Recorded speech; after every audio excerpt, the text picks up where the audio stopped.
Cuatro estamos. Buenas noches, don Mario. Buenas noches, bienvenidos.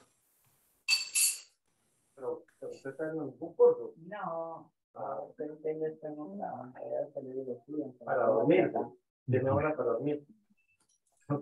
Póngale hora a tu hermanito, vamos a ver si la cumple. ¿Cómo se llama? Si no, ellos se duermen más o menos entre 10 o 12. Ah, no. Ya la pero van a entre 10 y 12 de la mañana. de la mañana. Solo mi reina se levanta.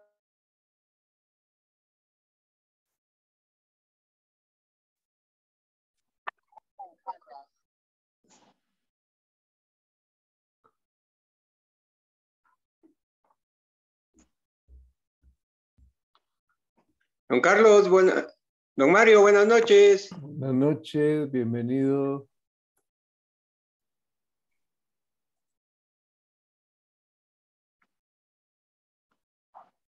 Freddy, buenas noches. Ronald, Mauricio, Ricardo, Willy.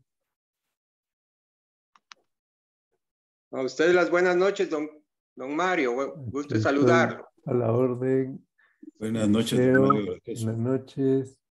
Juan, Don Mario, buenas noches. Tocayo, buenas noches, bienvenidos. Buenas noches, Tocayo. Buenas Aquí noches, estoy. don Mario. Buenas noches, Eliseo. Vamos a empezar. Dios te salve María, llena eres de gracia, Señor es Buenas contigo. noches. Bendita tú eres entre todas las mujeres y bendito es el fruto de tu vientre, Jesús. Santa María, Madre de Dios. Ahora en la hora de la muerte. Amén. Gloria al Padre, y al Hijo y al Espíritu Santo. Como en un principio y siempre, por los Siempre, siglos por de los siglos. siglos. Amén. San Gabriel, Ruega por nosotros. San Pablo. Ruega por nosotros. Bien, vamos a abordar el capítulo de Dios Creador y el autor de este artículo es el padre Santiago Sanz. Quienes quieran ahondar un poco más en este tema, métanse en su página de internet. Es profesor de la Universidad de la Santa Cruz. Bien, entonces para abordar el tema tenemos cinco puntos y aquí se los pongo en pantalla. El primer punto es ver cómo la creación tiene que ver con las tres divinas personas. El segundo punto, entender cómo hay una relación entre gloria de Dios y creación. El tercero es carácter temporal, la temporalidad de la creación y la evolución. El cuarto, cómo se relaciona la salvación con la creación. Y el quinto, qué consecuencias tiene la verdad sobre la creación en la vida del cristiano. Empecemos por el punto número 1. Estamos ante una obra que es común de las tres divinas personas. Y esta obra común es el fundamento de los designios salvíficos de Dios. Estamos ante una manifestación de la gloria y del poder de Dios y la creación, el comienzo de la historia de la salvación, como nosotros la comprendemos, culmina en Cristo y tiene que ver con la creación. Quien nos ha redimido es la Santísima Trinidad, pero se atribuye a la segunda persona como una obra de amor. Bien, siempre que nosotros vemos el credo, cualquier símbolo de la fe cristiana, y abrimos la Biblia, nos vamos a encontrar con esta confesión de que Dios es creador.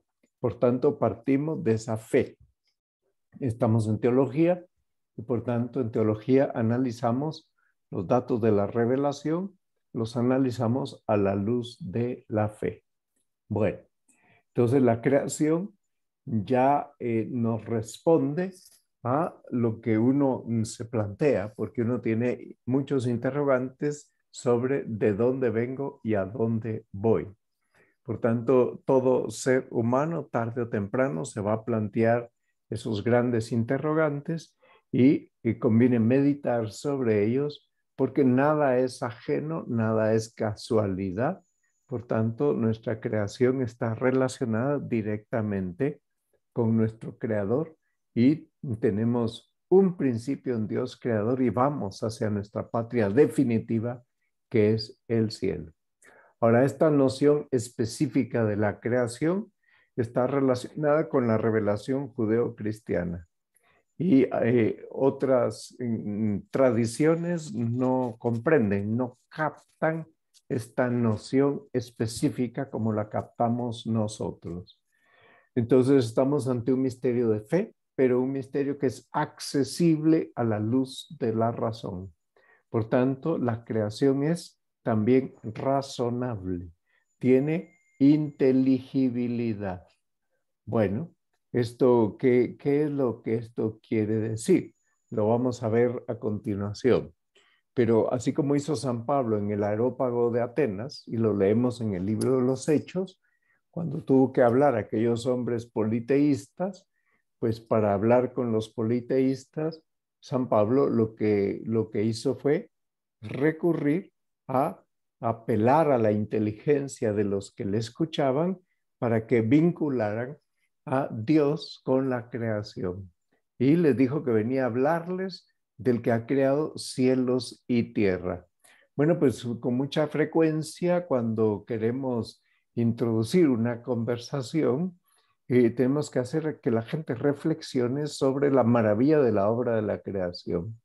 Y esa maravilla es una maravilla que hace pensar a la gente en pues todo lo que la creación lleva consigo, como una obra diseñada, como una obra que tiene unas leyes que la rigen y con un creador.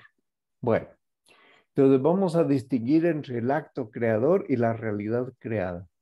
Por tanto, vamos a distinguir entre la creación desde el punto de vista asumida, desde el punto de vista activo, es decir, del creador, y la creación vista desde la óptica de una acción divina. A esto le llamamos la creación passive sumpta, asumida de modo pasivo. Desde las criaturas nos remontamos al creador y desde el creador descendemos a las criaturas. Active sumpta y passive sumpta. Por tanto, acto creador y realidad creada. Entonces, cuando analizamos la revelación sobre el acto creador, vemos que la acción creadora es fruto del poder de Dios, de su sabiduría y de su amor. Ahí están las tres divinas personas. El poder nos relaciona con Dios Padre, la sabiduría con Dios Hijo y el amor con Dios Espíritu Santo. Bueno, ¿por qué atribuimos la creación al Padre, la redención al Hijo y la santificación al Espíritu Santo? Porque nosotros tenemos una capacidad limitada de razonar y para nuestro modo de entender hacen falta estas atribuciones, aunque ya sabemos por la fe que todas las obras hacia afuera de la Trinidad tienen que ver con las tres divinas personas. Y la creación es una obra adextra de la Trinidad, hacia afuera. Bien, estas obras que la teología llama adextra, hacia afuera, la primera de ellas es la creación, son comunes a las tres personas. Pero sí es bueno que nos preguntemos, ¿y cuál es el papel específico de cada una de las personas divinas en esta obra común? El papel específico está relacionado con la propiedad de cada una de las personas. ¿Y eso qué quiere decir? Quiere decir, primero, creo en Dios Padre Todopoderoso, Creador del cielo y de la tierra. Así empieza el credo. Y el Génesis, en el principio, Dios creó el cielo y la tierra. ¿Qué quieren decir estas palabras de la Escritura? Quieren decir tres afirmaciones. Se afirma, primero, que el Dios eterno ha dado principio a todo lo que existe fuera de él. Por tanto, toda la creación no es eterna, ha tenido un principio. El tiempo empieza con la creación.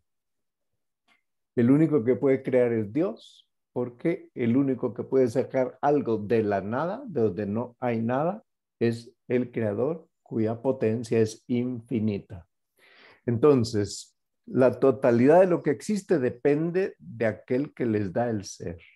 Por tanto, en las cosas creadas, nosotros vemos el poder del creador, pero no confundimos las criaturas con el creador. Pensar que las criaturas son parte del creador sería un error filosófico y teológico que se llama panteísmo. Y eso está al margen de la fe cristiana. Segunda cosa que quiere decir esta afirmación de las primeras palabras de la Biblia. Quiere decir, bueno, sigo explicando lo anterior. ¿Por qué solo Dios puede crear en sentido propio? Porque es sacar de la nada. No hay nada preexistente. Pero el único que puede sacar de la nada algo es aquel que tiene una potencia activa infinita, que no depende, como el ser humano, de la preexistencia de unas materias primas. Los hombres, estrictamente hablando, no somos creadores. Los hombres somos transformadores, ¿verdad? Entonces, resulta que apropiar la omnipotencia a Dios Padre es congruente. ¿Por qué? Porque Él es la fuente y el origen, la persona de la que proceden el Hijo y el Espíritu Santo. Segunda cosa que quieren decir estas primeras palabras de la Biblia. Creador del cielo y de la tierra. Se está haciendo una distinción fundamental en la realidad.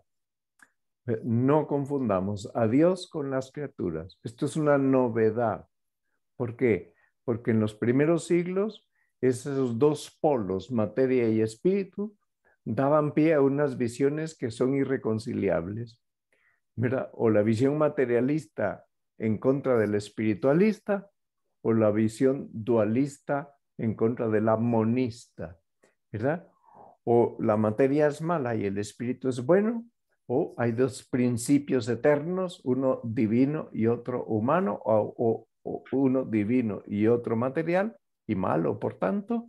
¿Por qué? Pues porque esa visión dualista atribuía a todo lo material, le atribuía una dimensión de maldad. Pero la Biblia dice, y vio Dios que era bueno. Por tanto, en cada día de la creación se afirma que lo que Dios hizo es bueno. Bien. Entonces, esos moldes del materialismo, del espiritualismo, del dualismo y del monismo, los rompe el cristianismo. Y lo rompe cuando afirma que la materia también es creación de Dios trascendente, no solo el espíritu. Por tanto, la materia no es creación del demonio. El demonio no puede crear. Bien, Santo Tomás de Aquino desarrolla toda una metafísica de la creación. Y al hablar de la creación desde la óptica de la metafísica, dice que Dios es el mismo ser subsistente. ¿En qué se apoya? En Éxodo 3:14. Cuando Dios le dice a Moisés, yo soy el que soy. Vas a ir con el faraón y le vas a decir, el que es, me envía. Bueno, entonces Dios es la causa primera, el único absolutamente trascendente al mundo. Dios, la Santísima Trinidad. Todas las demás criaturas somos criaturas. Por tanto, tenemos una relación con el Creador, una relación de haber sido creados, de participar del ser, pero conforme a un principio de operaciones. Bien, aquí estamos ya con el principio de la participación del ser en las criaturas. Por eso, siempre que vemos criaturas, pensamos en un creador. Es imposible desligar las criaturas del creador. En ese sentido, decimos que Dios está presente de modo íntimo en las criaturas. ¿Por qué? Porque las criaturas dependen de Él, que es el que las instala en el ser. Entonces, las criaturas no podemos darnos el ser a nosotros mismos. Bien, ¿cómo explica esto San Agustín? Pues San Agustín llega a decir que Dios es superior a mí, sumamente superior a mí, y al mismo tiempo es más íntimo a mí que yo mismo. Esta frase de San Agustín, superior, summo meo, intimio, íntimo meo, es una frase que nos hace comprender que el hombre está en la cumbre de la creación. Y aún estando en la cumbre, Dios es infinitamente superior a mí. Pero esa superioridad no lo hace distante, es intimio, íntimo meo. Es más íntimo a mí que yo mismo. Bueno, esa visión de San Agustín es una visión muy profunda que nos conduce a una correcta antropología. Bien, ¿qué participación tiene el Hijo en la creación? El credo dice, por quien todo fue hecho. Eso decimos en el credo partiendo del Evangelio de San Juan. Perque in omnia facta sunt, dice el Evangelio de San Juan, por quien todo fue hecho. ¿Por qué? Porque el Hijo es la sabiduría y en toda la creación hay una racionalidad. Por tanto, la creación es fruto de la sabiduría de Dios, no es fruto del acaso, no es fruto de la casualidad, no es fruto del azar. Entonces, el mundo no lo podemos ver como un producto de una necesidad. El mundo tiene inteligibilidad, por eso es que el ser humano, la razón humana puede entender,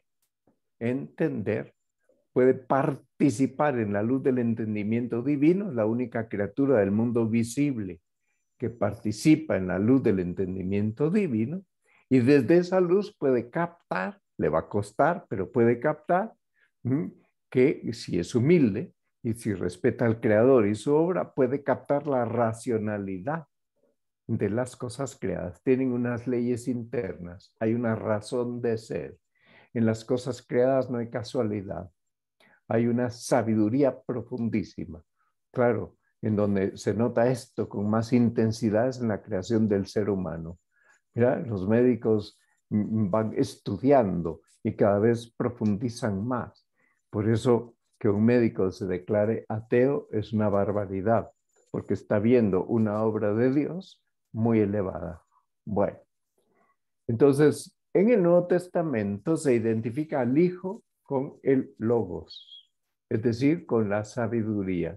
Juan en el capítulo 1, versículo 1. En el principio existía el verbo y el verbo era Dios. Eso dice capítulo 1 de San Juan. Por tanto, dice que es una persona, el verbo encarnado, porque dice que habitó entre nosotros y dice que por él todo fue hecho. Por tanto, el Padre cuenta con el Hijo en la obra de la creación. Y San Pablo dice que todas las cosas han sido creadas en Cristo, por medio de Cristo y en vista de Cristo. Esto nos conduce a la centralidad de Jesucristo. Todo lo creado ha sido creado en Cristo, por medio de Cristo y en vista de Cristo. Eso significa entonces que no podemos ver a Cristo como una criatura más. Cristo es el centro, somos cristocéntricos y no se puede entender la creación al margen de Cristo o sin Cristo. Si Cristo es la sabiduría de Dios y toda la creación ha sido hecha por Cristo, en Cristo y para Cristo, entonces la razón creadora está en el origen del cosmos. Y por eso el cristianismo tiene una grandísima confianza en la capacidad del intelecto humano para conocer. Es cierto que en el siglo XX ha habido una gran desconfianza de la capacidad de la razón humana para conocer. Y por eso han aparecido los agnósticos. El cristianismo tiene confianza enorme en que la razón, ya sea científica o filosófica, nunca puede llegar a conclusiones contrarias a la fe. ¿Por qué? Porque todas las criaturas tienen una razón creadora.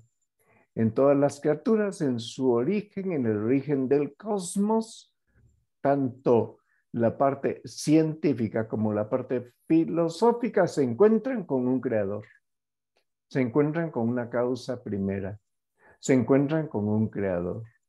Bueno, entonces, pero hay algunos que plantean falsas disyuntivas entre creación y evolución.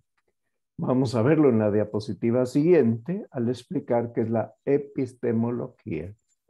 Una parte de la filosofía que busca las causas, va hacia las causas y los efectos.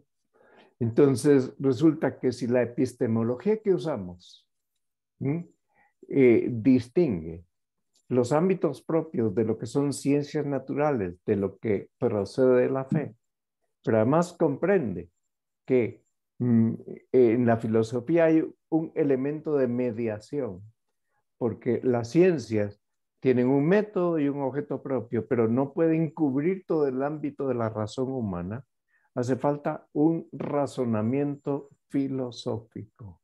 Entonces, ¿cuáles son esas disyuntivas de las corrientes epistemológicas actuales? Bien, pues las disyuntivas están, por un lado, hay tres disyuntivas en el proceso de adquisición del conocimiento. Hay gente que es empirista, solo existe aquello que nosotros podemos experimentar con la experiencia. Hay otros que son constructivistas y dicen que nosotros vamos construyendo la realidad. Y hay otros que son racionalistas, solo debes aceptar como verdadero lo que cabe en tu cabeza. Adquisición del conocimiento, proceso de adquisición.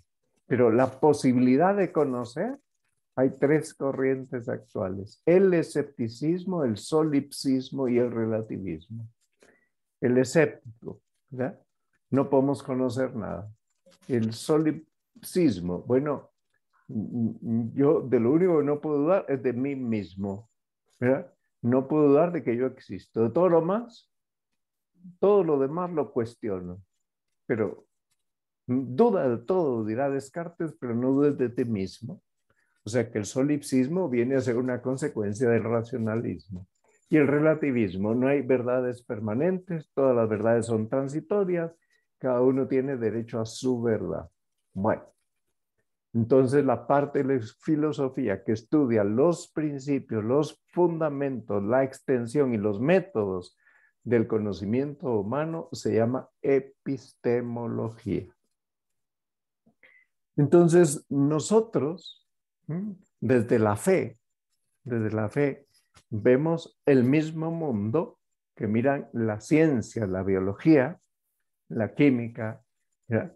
El mismo mundo que miran todas las ciencias, ya sean sociales o ciencias naturales, pero todas las ciencias necesitan unas categorías filosóficas para formular sus principios y para entrar en diálogo con la racionalidad humana, porque el hombre puede descubrir fuerzas que están en la naturaleza y puede transformarlas, como hizo pues Nicolás Tesla en el siglo pasado.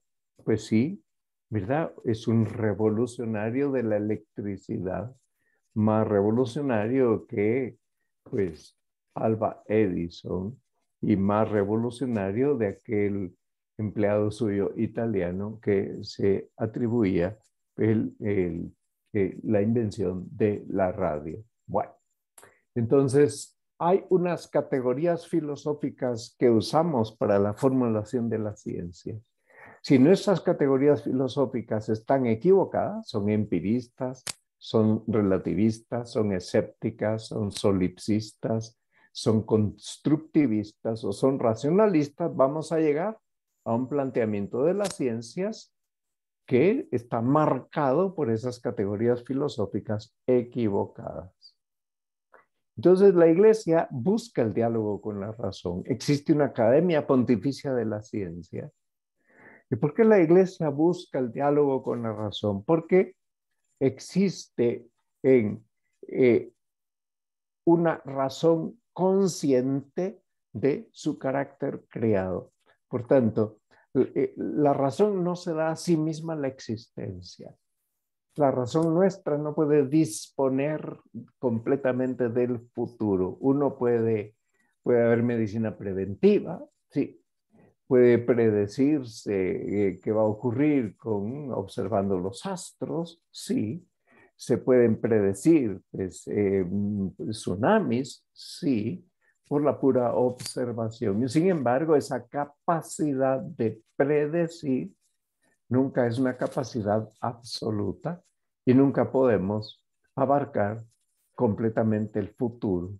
Por tanto, existen dos posibilidades. O tengo la razón abierta o la tengo cerrada. O mi razón está abierta a lo que me trasciende, por tanto, abierta a la razón originaria, o está cerrada a la razón originaria. Veamos qué pasa. Si la razón está cerrada, entonces la razón cree encontrar dentro de sí misma la respuesta a los interrogantes. ¿Y en qué acaba esa razón cerrada a la razón originaria? Acaba por afirmar que la vida no tiene sentido, la existencia no tiene sentido y que por tanto no se puede entender lo real. Se acaba en el nihilismo y en el irracionalismo. Decía Benedicto XVI que hay una gran crisis de fe porque hay una gran crisis de esperanza y que la vida está planteada en términos de nihilismo. Nihilismo quiere decir no hay nada más allá. Todo esto es irracional, todo esto es casual. Aquí no hay una razón originaria. Pero, claro, el logos es la inteligencia, la sabiduría divina. Y por tanto, cuando nuestra razón está abierta, nuestra razón descubre que hay un plan. Por eso les he hablado otras veces del libro El planeta privilegiado. Un estudio de todas las leyes químicas, físicas, matemáticas, astronómicas que gobiernan este planeta, leyes que alguien las puso, alguien con mayúscula, leyes que se cumplen con un ritmo impresionante y que por tanto no son un invento humano, ¿verdad? Porque superan la capacidad humana y que por tanto no están hablando de una sabiduría. Este planeta ha sido pensado, calculado, planeado y colocado para que aquí pueda haber vida humana. ¿Y qué hace el Espíritu Santo en la creación? ¿Qué dice el Génesis? Dice que el Espíritu aleteaba sobre las aguas. Por eso decimos del Espíritu Santo que es Señor y dador de vida. La fe, dirá San Pablo, viene por el oído. Es decir, que nosotros escuchamos y luego creemos con el corazón. Y después el corazón eleva consulta a la inteligencia. Pero fides ex auditu, la fe viene por el oído, es decir, necesitamos que se nos hable de Dios. Necesitamos oír la voz del Creador en la creación. Y al oír la voz del Creador en la creación, estamos asumiendo una postura de humildad, no del dueño absoluto de las criaturas. Entonces nosotros creemos que el mundo procede de una voluntad libre de Dios. Pero ¿cuál es el objeto de la voluntad? Es el bien conocido por la inteligencia. Por tanto, si lo propio de la voluntad es amar el bien, no olvidemos que el amor y la inteligencia están relacionados. El Espíritu Santo y la sabiduría de Dios están relacionados. Entonces resulta que el Espíritu Santo ha querido hacer participar a las criaturas de su ser, de su sabiduría y de su bondad. Por eso dice el Apocalipsis 4, versículo 11, porque tú has creado todas las cosas, por tu voluntad lo que no existía fue creado.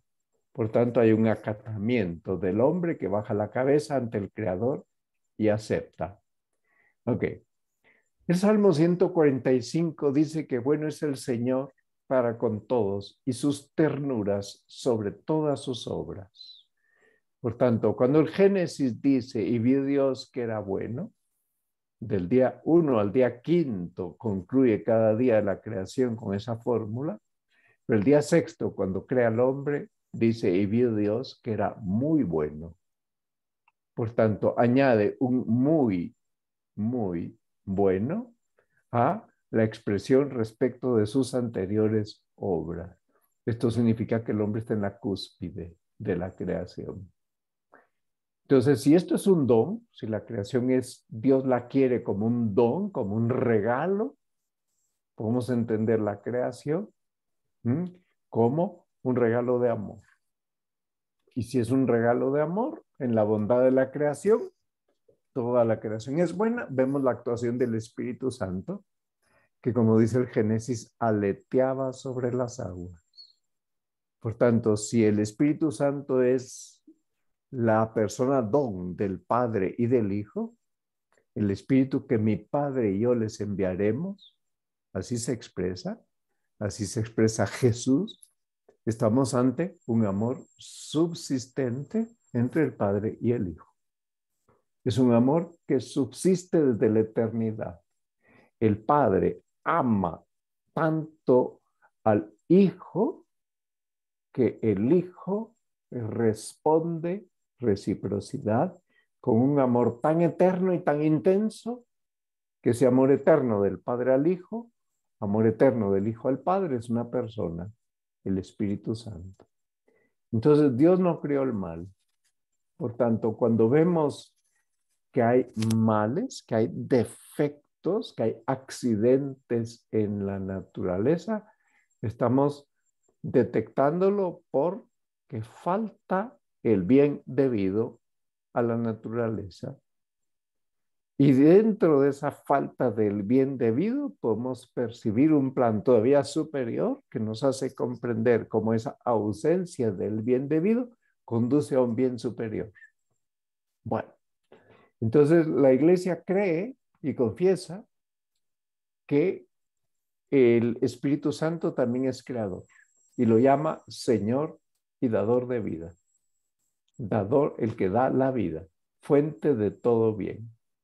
Entonces, resulta que esta afirmación de que Dios ha creado libremente nos lleva a superar el fatalismo y el determinismo, que son visiones que ponen una necesidad en Dios, ¿verdad?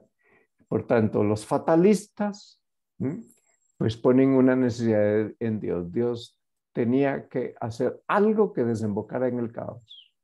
O todo está determinado a priori y no hay libertad, como si Dios estuviera atado a una expresión o caótica o fatal de la realidad. Bueno, entonces, como no hay nada dentro de Dios que le obligue a crear, Dios no se añade nada a sí mismo al crear, ni fuera de Dios tampoco hay nada que le obligue a crear, porque nada existía antes que Él. ¿Cuál es el fin que mueve a Dios? ¿Qué se ha propuesto Dios al crearnos? Bien, veamos. Entonces, este es el punto segundo de la clase de hoy. El mundo ha sido creado para la gloria de Dios. ¿Y eso qué quiere decir? Bueno, pues eso quiere decir que el mundo expresa la gloria de Dios, que las criaturas cantan la gloria de Dios por el simple hecho de existir, pero que el ser humano es la única criatura que da gloria a Dios libre y voluntariamente, y que puede negarse a dar gloria a Dios libre y voluntariamente. Entonces, Dios no ha creado para aumentar su gloria, sino para comunicárnosla. Eso dice San Buenaventura. Dios nos comunica su gloria, manifiesta su gloria para hacernos partícipes de ella, para llevarnos a la felicidad. El Vaticano I, que tuvo lugar en Roma en 1870, dice que Dios creó de la nada, en su bondad y por su fuerza todopoderosa, no para aumentar su felicidad, ni para adquirir una perfección que no tenía, porque si Dios tuviera alguna imperfección, entonces Dios no sería Dios, sino para manifestar su perfección, su felicidad, para manifestar su gloria. ¿Y cómo la manifiesta? A través de los bienes que nos otorga. Esto es un designio libérrimo de Dios, no necesitaba crear. Por eso, en el comienzo del tiempo, el tiempo empieza con la creación, Dios crea de la nada la criatura espiritual y la criatura corporal. Por eso, decir que el fin de la criatura es la gloria de Dios no significa que Dios sea egoísta, sino que significa que Dios, entre comillas, sale de sí mismo para comunicarse a las criaturas. Por tanto, significa generosidad divina. ¿Verdad?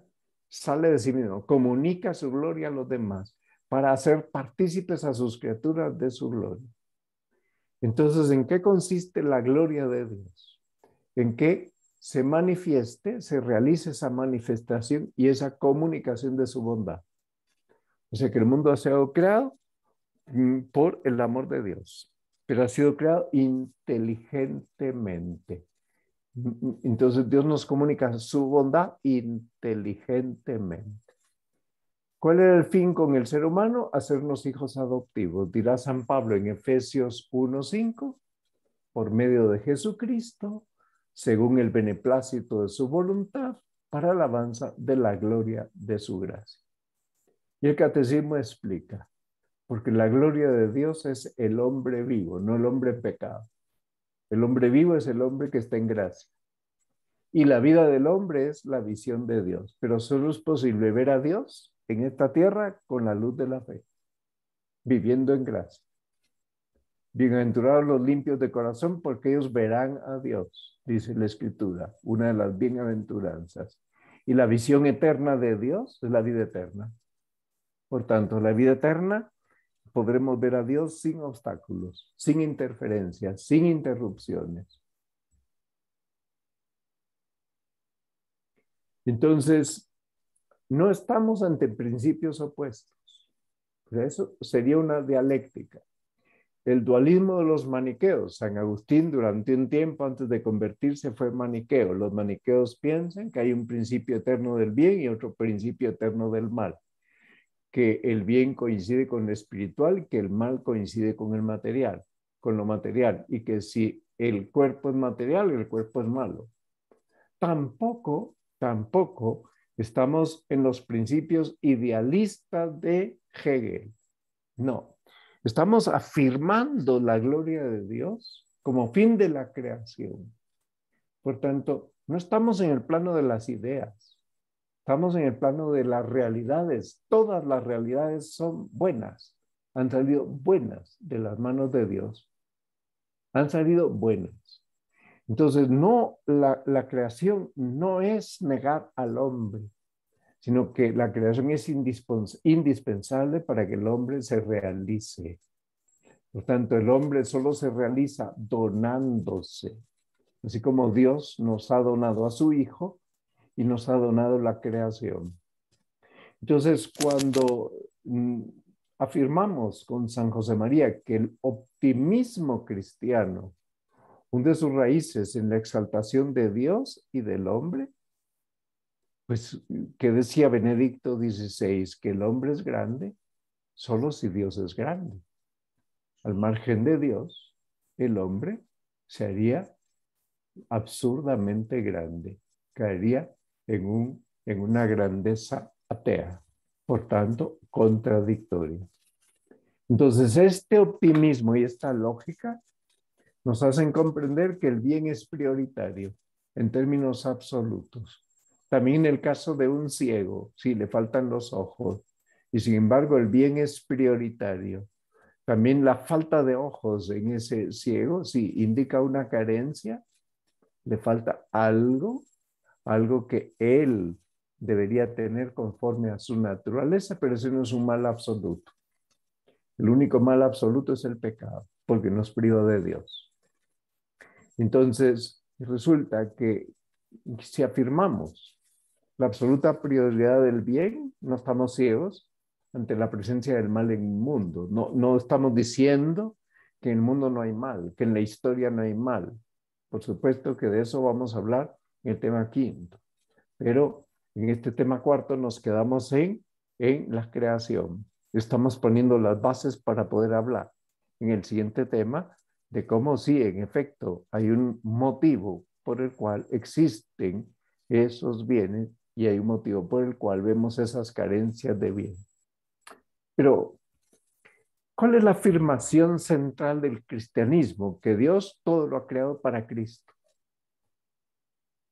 Y que Cristo es a la vez Dios y hombre. Por tanto, perfecto Dios, perfecto hombre. Vino a restaurar la creación y a restaurar el género humano. Y en la exaltación gloriosa de Cristo se eleva la humanidad y se manifiesta el esplendor de la divinidad, la resurrección. Exaltación gloriosa de Cristo después de la pasión y muerte. Bueno, entonces, hasta aquí llegaría con la clase de hoy. Por tanto, el carácter temporal de lo creado y la evolución entrarían a la clase siguiente. Y ahora pasamos a las preguntas.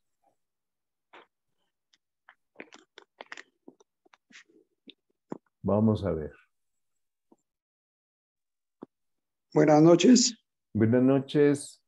Soy Juan Iriarte, don Mario. Juan, adelante. No tengo ninguna pregunta más que realmente una felicitación por este tema tan asombroso, ¿verdad? Que contradice mucho de lo que se dice en el mundo de hoy acerca de qué es el mundo, qué es el hombre, para qué fue creado el mundo, para qué fuimos creados. Bueno, ¿para qué voy a seguir robando tiempo, don Mario? Muchísimas gracias. Felicitaciones. Un abrazo, También, Juan. Gusto de verte y de oírte. Gracias, pues. Muchas gracias. Muy bien, para servirte. Vamos a ver. Sí, Ronald, buenas noches. Con Mario, la pregunta es, ¿cómo se llama el libro y el autor que usted mencionaba? El planeta privilegiado. El autor es Jay Williams y Ricardo González. Esos son los autores. Está publicado por Ediciones Real. Okay. Mil gracias, don Mario. Muy bien, perfecto, para servirte. Buenas noches, tocayo. Buenas noches, tocayo, ¿cómo estamos? Muy bien, por la gracia de Dios. Más que una, bueno, sí es pregunta, pero espero no alejarme del tema y creo que se puede concatenar. Vamos a ver. Yo creo que como parte de eso y del tema, y en la misma creación, cuando Dios nos trae a este mundo, nos trae con un propósito. Sí. Es Nadie bien viene difícil. por azar, ¿verdad? Así es, así es. Y tiene un propósito para todos y en cada momento. Y bueno, en base a todo lo que nos ha explicado hoy, cómo es bien difícil entender o llegar a saber, aunque yo me considero privilegiado y creo que tengo buena comunicación con Dios, aunque yo soy un pecador. ¿Cómo entender cuál es el propósito de Dios para nosotros? Bueno, está clarísimo. La gloria de Dios es la vida del hombre. Y la vida del hombre, ¿verdad? Solo damos gloria a Dios cuando estamos vivos desde el punto de vista espiritual, es decir, estar en gracia de Dios. Y solo podemos disfrutar de la visión de Dios en esta tierra cuando vivimos en gracia. Y disfrutaremos de la visión de Dios en la eternidad si morimos en paz con Dios, en gracia de Dios. Esto es un misterio, ¿verdad? Y esta explicación es de un padre de la iglesia. Ok. Me queda debiendo, pero... Te quedas pensando. Sí, porque yo creo que Dios tiene un propósito, pero más que el mismo propósito de la vida misma, Bueno, Él quiere que hagamos algo, Él quiere que definitivamente, pero participemos en algo, que no sé. O sea, desde yo luego, siento que hay una voz que me dice, tenés que hacer algo, pero no sé qué es. desde luego, lo primero que tienes que hacer es luchar por parecerte a Jesucristo, porque Uy, Jesucristo Él es el modelo, ¿verdad? Y es un modelo inagotable. Por tanto, si no luchamos por parecernos a Jesucristo, pues perdemos el norte. Ese es el centro de nuestra lucha. Por eso he insistido en que la centralidad de la revelación es que todo converge en Cristo. bueno, ya vamos a platicar personalmente. Un Perfecto. abrazote. Bueno, igual. Sí, José, buenas noches. Buenas noches, don Mario. Cuéntame. La pregunta es si pudiera uno tener una fe ciega, ¿verdad? No conviene tener una fe ciega porque la fe es razonable. Por tanto, la fe siempre va acompañada de la luz. La fe es una luz, ¿verdad? Y luego todo aquello en lo que creemos es razonable. Quien no cree eso es Martín Lutero, porque para Martín Lutero la inteligencia se quedó prostituida después del pecado original.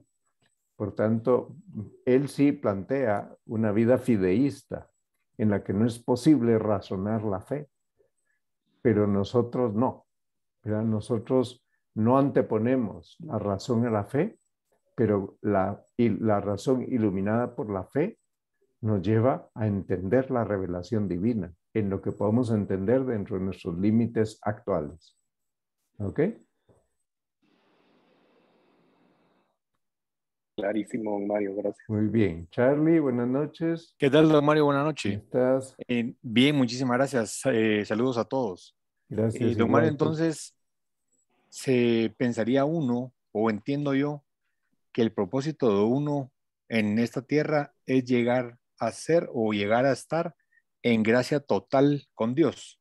Vivir intentando parecernos a Jesucristo, y Jesucristo hace de su vida un don a Dios Padre y un don a los hombres por amor al Padre, ¿verdad? Entonces, claro, no se explicaría la vida de una persona que lucha por parecerse a Jesucristo, vivir siempre en gracia, adquirir sus virtudes, si es egoísta, si no se da a los demás. Por tanto, el hombre solo se realiza en la medida en que es capaz de donarse dentro del marco del bien de nuestra naturaleza, es decir, no al margen ni en contra de nuestra naturaleza humana dentro del plan de Dios creador.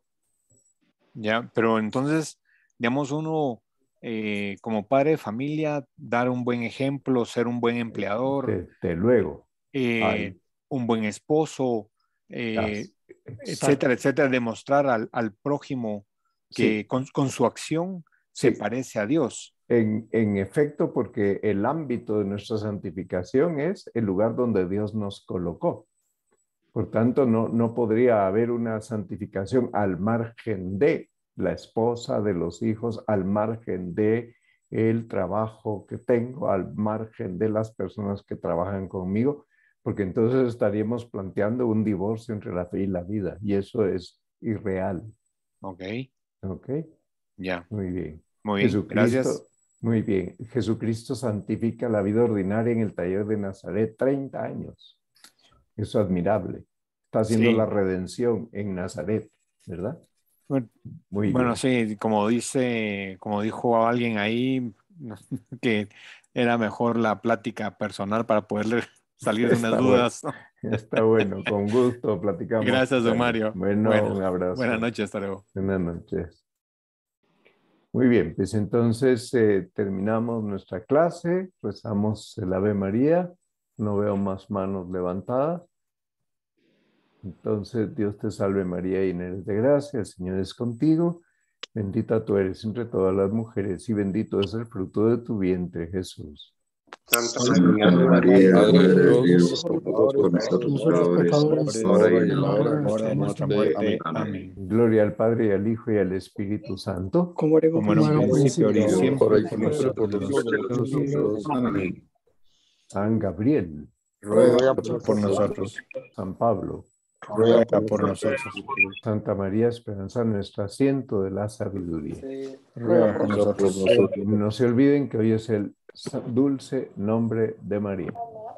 Muy bien. Dios les bendiga. Nos vemos. Gracias. Saludos a todos. Buenas noches. Gracias, buenas noches, don Mario. Que descansen.